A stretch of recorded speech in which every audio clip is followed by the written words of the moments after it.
Okay, let's unpack this. You've got this massive ship, right, carrying tons of supercooled natural gas. Yeah, incredible vessels. And then suddenly the main pumps, they just fail.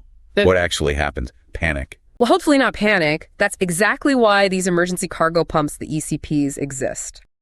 Exactly. And what's really fascinating, is they aren't just a simple backup. Think of them more like an independent lifeboat for the cargo. Independent how? They have their own power. They're built for those extreme cryogenic temperatures.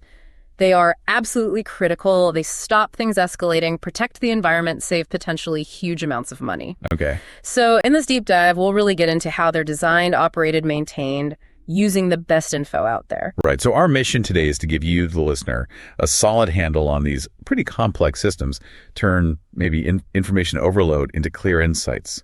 Mm-hmm. So LNG is incredibly volatile, super cold. What makes these ECPs uniquely able to handle it? Is it just special metal? It's more than just the metal, though that's key.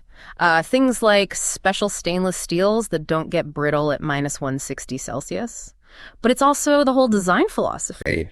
They're built to be intrinsically safe or explosion-proof, meaning, no sparks in a potentially explosive atmosphere. That's crucial. Makes sense. And as I said, redundancy, total isolation, separate power, separate pipes. So they can't be knocked out by whatever took out the main system. Precisely. And they usually use submersible centrifugal pumps. These sit right down in the liquid. Why submersible? It helps push the liquid, avoids nasty problems like cavitation, basically, bubbles forming and collapsing, or vapor lock, which can happen easily with liquids near their boiling point, like energy. Got it. So the pump's down in the tank, then you've got cables, lifting gear. Yep. The pump unit itself, a head plate assembly on top, special flexible cables for power and lifting, foot valves, and then dedicated gear like air winches and davits to actually lower and raise it.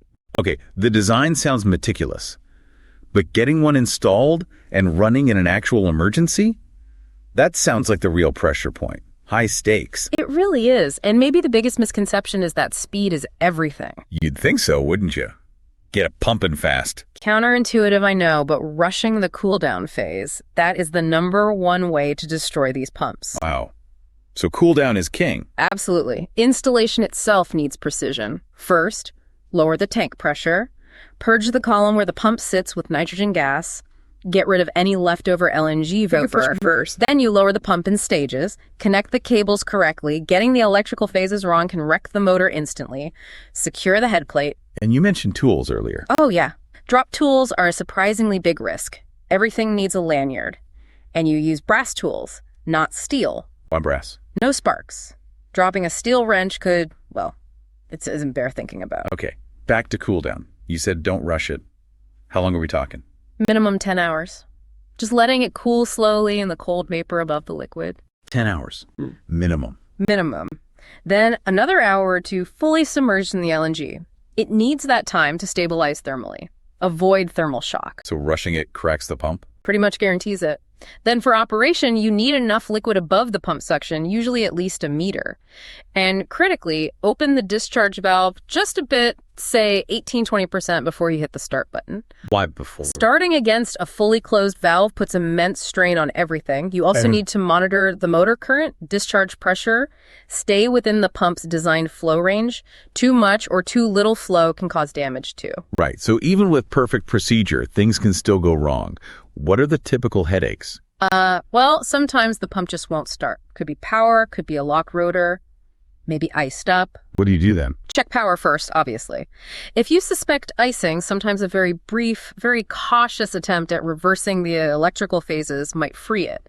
But that's risky. Okay. What else? High motor current is a big one. Stop immediately. That could be a seizure, an overload, or something called single phasing. Single casing? Yeah, where one of the 3 electrical power phases is lost. Very bad for the motor, burns it out fast. Got it. Low flow. Could be reverse rotation, remember the phases, or not enough liquid, or a problem with the suction. Sometimes the seals leak at the top, usually a gasket issue. So there's an automation system watching all this? Yes. The ship's integrated automation system, the IAS, it gives alarms, can automatically shut things down for high current, low level pressure issues and emergency stop.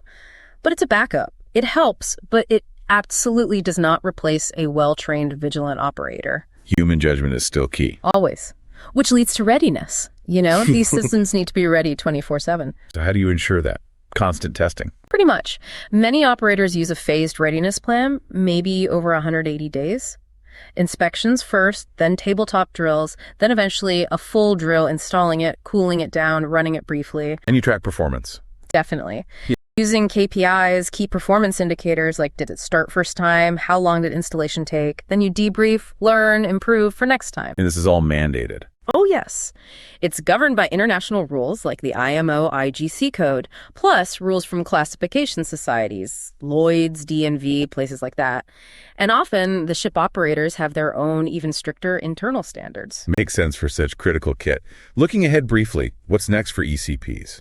Lots of interesting stuff. Predictive maintenance using AI to spot problems before they happen.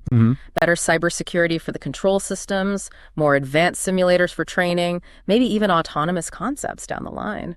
Fascinating. So pulling it all together, the ECP really is this amazing blend of robust engineering and rigorous human discipline, isn't it? A vital safeguard. It truly is. And it makes you think, doesn't it? When you see the level of design, the training, the sheer systematic readiness needed for these ECPs in such extreme conditions, what can we learn from that for other critical systems? Maybe even for our own lives, preparing for the unexpected.